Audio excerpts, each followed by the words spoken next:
हर हर महादेव दोस्तों, सनातन वर्ल्ड में आपका स्वागत है।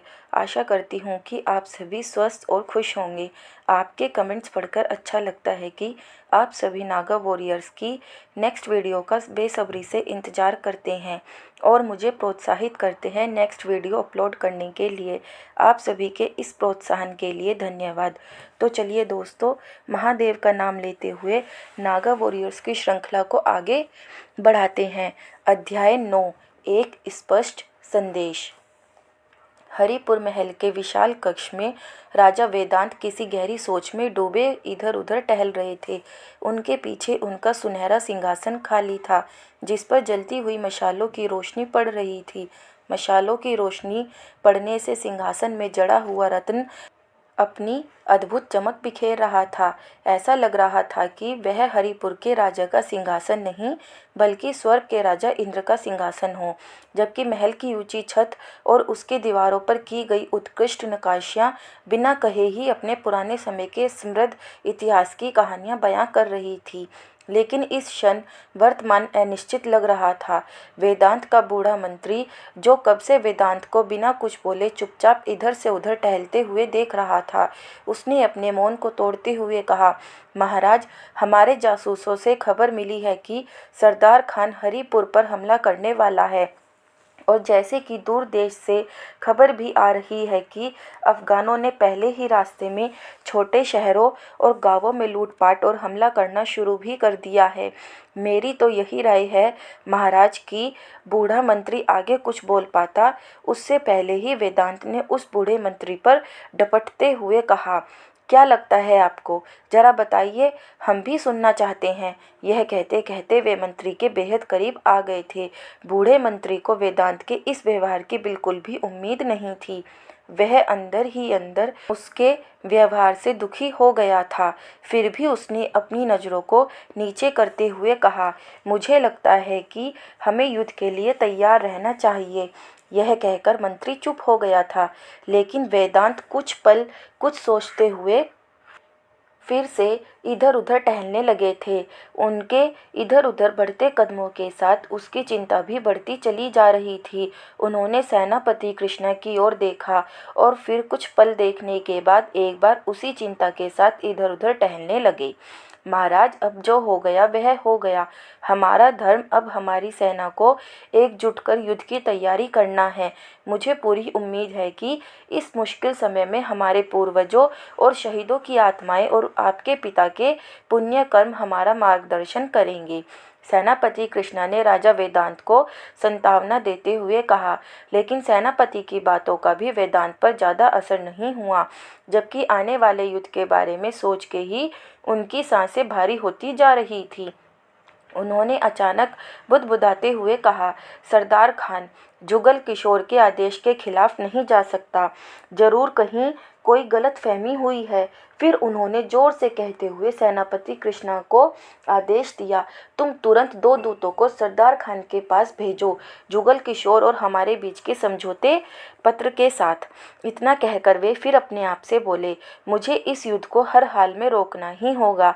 यह कहते हुए वेदांत उस विशाल कक्ष से निकलकर अपने निजी कमरे की ओर चल पड़े।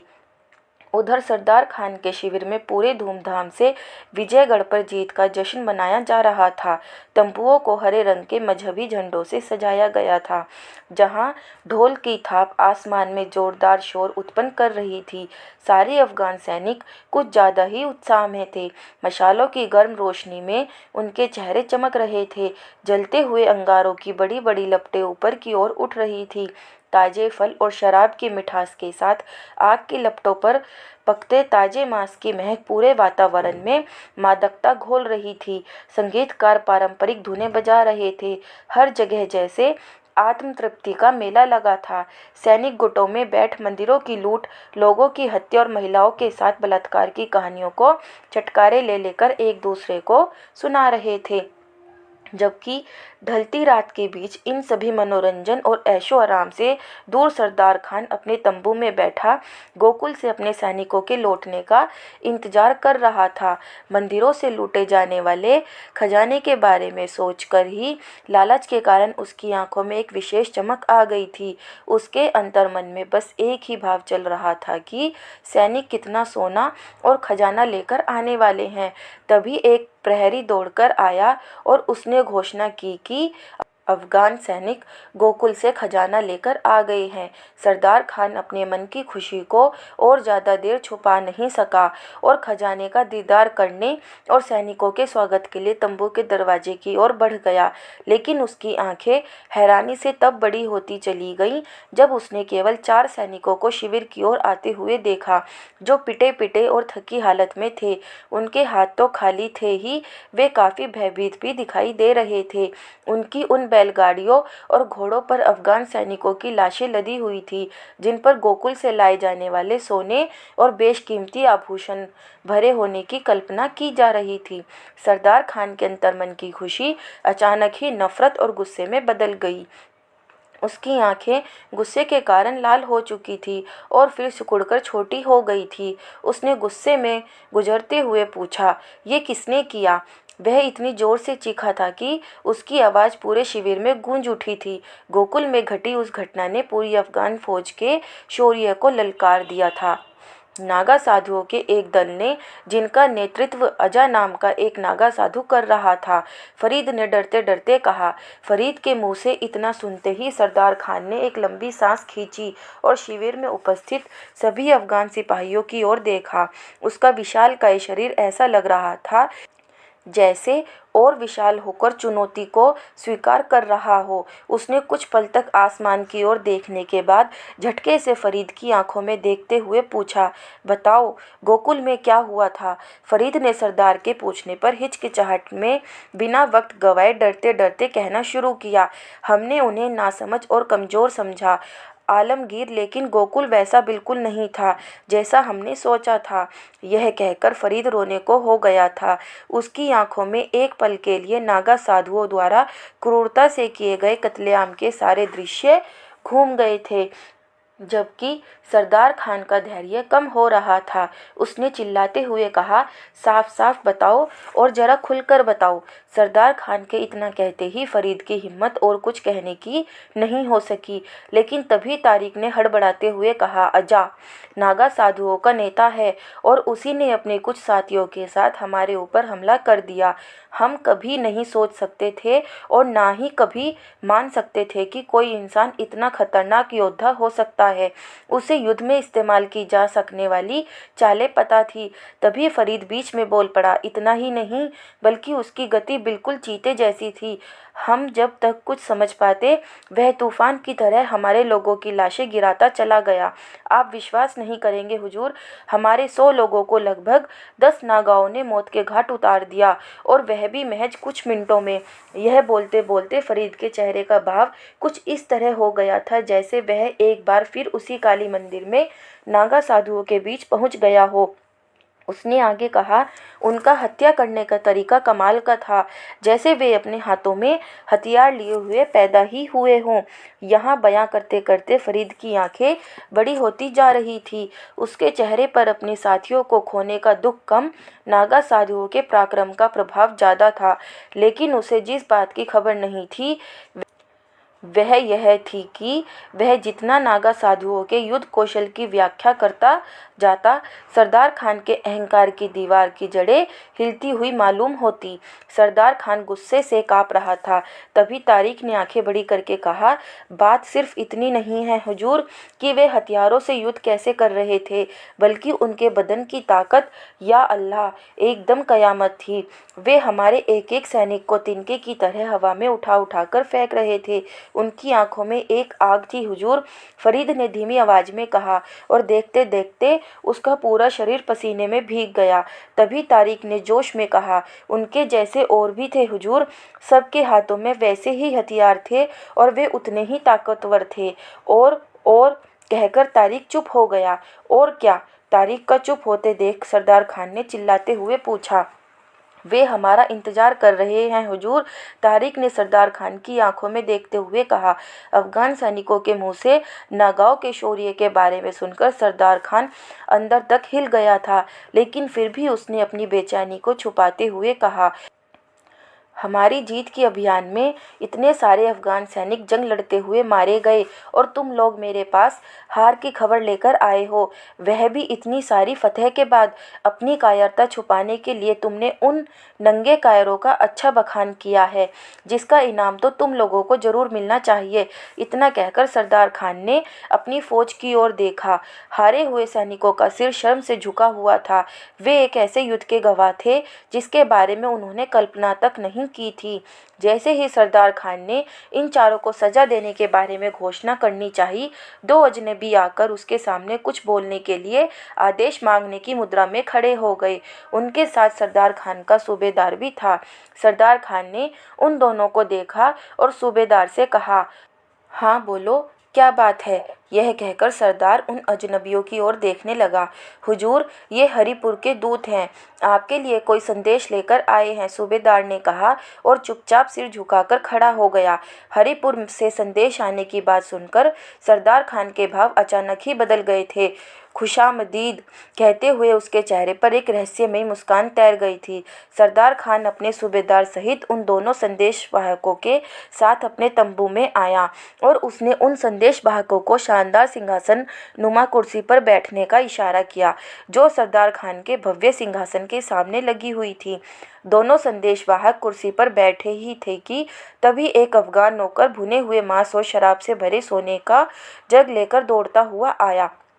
मांस और शराब देखकर बुजुर्ग संदेशवाहक ने शिष्टता से इनकार करते हुए कहा, हम शाकाहारी हैं, इसलिए इसे ग्रहण नहीं कर सकते। इतना सुनते ही सरदार खान की भौहें तन गई थी, लेकिन उसने अपने होठों पर बनावटी मुस्कान लाते हुए कहा, यह सिद्धांत है या आस्था का मामला है। यह पूछकर सरदार खान उस बुजुर्ग संदेशवाहक को हिकारत से देखने लगा। दोनों का मामला है, बुजुर्ग ने आत्मविश्वास से जवाब दिया। सरदार खान ने हंसते हुए कहा, ठीक है। इतना कहकर उसने उन दोनों संदेशवाहकों से पूछा, यहाँ आने का कारण। इतना सुनते ही बुजुर्ग संदेशवाहक ने मोटे कागजी तह से बने मोहर लगे हुए दस्तावेज को सावधानी से खोलते हुए उसे सरदार खान के हाथों में दिया और कहा, हरिपुर के हमारे राजा वेदांत का एक संदेश है, हम उसे ही लेकर आए थे। सरदार खान अब भी उस बुजुर्ग संदेशवाहक को घूर रहा था, लेकिन साथ ही उसने दस्तावेज भी ले लिया था। सरदार खान का अंगूठा दस्तावेज पर लगी मोहर की सील को तोड़ते हुए अंदर लिखी लिखावट पर घूमने लगा था। जब उसकी नजरें दस्तावेज के ऊपर घूमी तो पढ़ते हुए हर पंक्ति के साथ उसकी आंखें और भी छोटी होती चली गई। लिखावट ठीक थी और मोहर भी साफ थी। इसका मतलब था कि अहमद शाह अब्दाली का चिन्ह, जिसके तहत वेदांत और जुगल किशोर के बीच एक संधि जरूर की गई थी। संधि पत्र पढ़ने के बाद सरदार खान की कलाइयों का कसाब दस्तावेज पर पड़ गया था, जिसके कारण उसके किनारे सिकुड़ गए। दोनों संदेशवाहक सरदार खान के व्यवहार में आए परिवर्तन को ध्यानपूर्वक देख रहे थे। वहां उपस्थित सभी को उसकी प्रतिक्रिया का इंतजार था। हालांकि सरदार के कुछ कहने से पहले ही बुजुर्ग संदेशवाहक के साथ आए युवा संदेशवाहक ने एक और दस्तावेज निकाला और अपना गला साफ करते हुए गर्मजोशी से कहा, यह पत्र आपको स्वयं हरिपुर के राजा वेदांत ने शांति और समृद्धि के नाम पर आपसे अनुग्रह करते हुए लिखा है। यह कहते समय संदेशवाहक की आवाज़ में एक आत्मविश्वास की आभा थी। उसने सरदार की किसी प्रतिक्रिया के बगैर ही उस पत्र को पढ़ना शुरू किया। हरिपुर के राजा वेदांत सरदार खान को जीते हुए राज्यों और नगरों के लिए शुभकामनाएं देते हैं। यह पत्र इसलिए लिखा गया है कि हम सरदार खान को यह याद दिलाना चाहते हैं कि इस पत्र पर अफगान साम्राज्य के महान बादशाह अहमद शाह अब्दाली की मोहर इस बात का प्रमाण है कि हरिपुर और अफगान साम्राज्य का आपस में कोई बैर नहीं है। साथ ही पत्र में इस बात पर भी विशेष जोर दिया गया है कि दोनों राज्य एक दूसरे की संप्रभुता और अखंडता पर किसी भी प्रकार का हस्तक्षेप नहीं करेंगे और इसका सम्मान करेंगे। अगर किसी ने इस संधि को तोड़ने की कोशिश की तो उसे स्वयं अहमद शाह अब्दाली की बातों का उल्लंघन माना जाएगा। पत्र को एक सांस में पढ़ने के बाद वह युवा संदेशवाहक चुप हो गया। जबकि पत्र सुनने के बाद सरदार खान कुछ देर तक चुप रहा। ऐसा लग रहा था जैसे उसकी महत्वाकांक्षा को एक कागज के टुकड़े ने नकार दिया था। वह अपनी पीठ को पीछे करके आरामदायक कुर्सी पर ध्यान की मुद्रा में बैठ गया और अपने अगले कदम पर विचार करने लगा। सरदार खान के अंदर उफान मारती क्रोध की आंधी को उसके आसपास खड़े सैनिक और सेवक महसूस कर रहे थे। क्या आपको इस पत्र में अपनी तरफ से कुछ और कहना है? सरदार खान ने अपनी नफरत को अपने अंदर जज्ब करते हुए उस युवा संदेशवाहक से पूछा। युवा संदेशवाहक ने अपने को संयमित रखने की कोशिश करते हुए ना में सर हिलाया और जैसे ही उसने बुजुर्ग संदेशवाहक की ओर एक नज़र देखा कि किसी चेतावनी के बिना सरदार खान ने उस युवा संदेशवाहक पर हमला कर दिया और उसे एक जोरदार धक्का देते हुए अपने एक सैनिक की ओर इशारा किया। इशारा पाते ही सैनिक ने सरदार खान को मांस का एक बड़ा टुकड़ा पकड़ा दिया जिसे वह कब से अपने हाथ में लिए हुए खड़ा था। सरदार के होठों पर वहशी मुस्कुराहट तैर गई और उसने देखते ही देखते उस युवा संदेशवाहक के जबड़े को दबाकर बड़े से जानवर के पैर के भुने हुए मांस का टुकड़ा पूरा का पूरा उसके कंठ में उतार दिया। वह युवा संदेशवाहक दर्द के मारे कर रहा था। गले में मांस अटकने के कारण उसे सांस लेने में दिक्कत हो रही थी। उसकी आंखें बाहर आने को थी, जबकि डर के मारे बैठे बैठे कांप रहे बुजुर्ग संदेशवाहक ने सहमते हुए ही सरदार खान के उस कृत्य का विरोध किया। लेकिन जब सरदार खान ने उस युवा संदेशवाहक को अपने चुंगल से आज़ाद किया तब बुजुर्ग संदेशवाहक ने सरदार खान से विनती के भाव में कहा, सरदार खान, हम तो बस अपने राज्य के मामूली दूत हैं। हमारा काम है सिर्फ संदेश पहुंचाना। हमसे भला आपको कैसा भय है? हम कभी किसी को नुकसान भी नहीं पहुंचाते। हमें माफ़ कर दीजिए और हमें जाने दीजिए। लेकिन इस वक्त सरदार खान पर बुजुर्ग संदेशवाहक की बातों का कोई असर नहीं हो रहा था। वह कुछ भी सुनना नहीं चाहता था।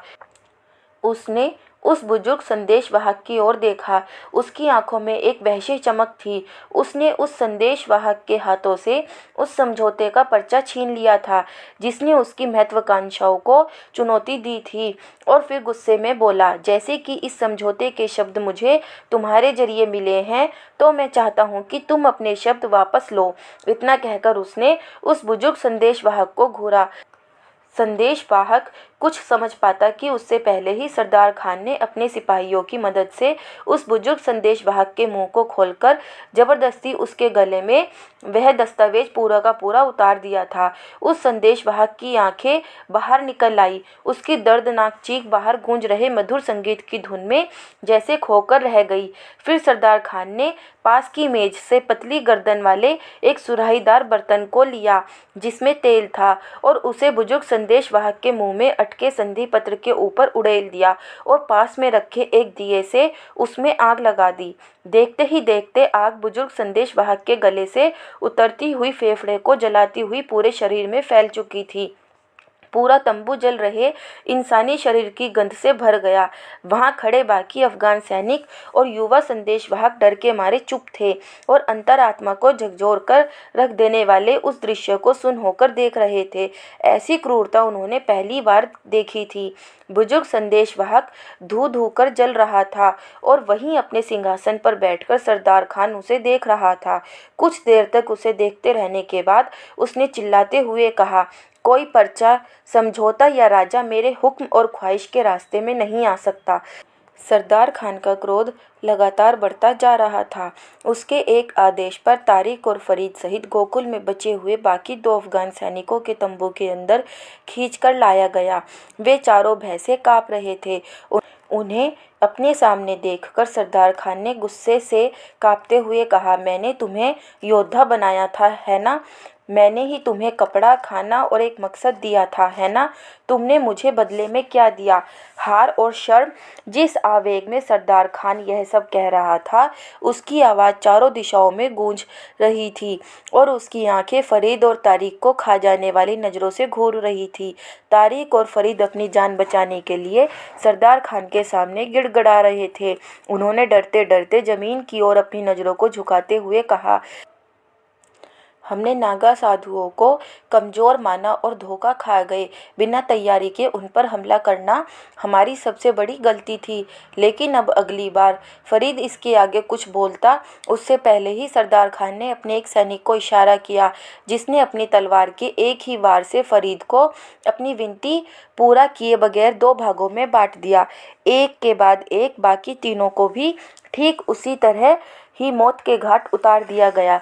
यह उनकी गलतियों का इनाम था। युवा संदेशवाहक अब भी डरा सहमा वहीं बैठकर बेबस आंखों से खून और आग को एक साथ देख रहा था, जबकि उसके मुंह में अब भी मांस का बड़ा सा टुकड़ा फंसा हुआ था। तंबू का फर्श खून से सना हुआ था। सरदार खान ने अपने सूबेदारों और सैनिकों की ओर देखा और पूछा, क्या किसी से तुम्हें कोई संधि पत्र मिला है जिस पर अफगान बादशाह की मोहर लगी हो? सैनिकों ने तुरंत उसकी बात को समझते हुए नामे अपना सिर हिलाया। वहां उपस्थित हर कोई बस सरदार खान की नज़र से बचने की कोशिश कर रहा था, ताकि उसके गुस्से का अगला शिकार न बन जाए। उसके बाद उसकी नज़र युवा संदेशवाहक पर पड़ी, जो डर के मारे वहीं कोने में सिमट कर बैठा हुआ कांप रहा था। उसे घूरते हुए सरदार खान ने कहा, और क्या तुमने पहले ऐसा समझौता देखा है? यह कहते हुए सरदार खान के होठों पर एक वहशीपन वाली मुस्कुराहट तैर गई। नहीं, संदेशवाहक ने डरते हुए कहा। सरदार खान ने गहरी सांस लेते हुए अपनी सांसों को छोड़ा। अब वह शांत दिख रहा था।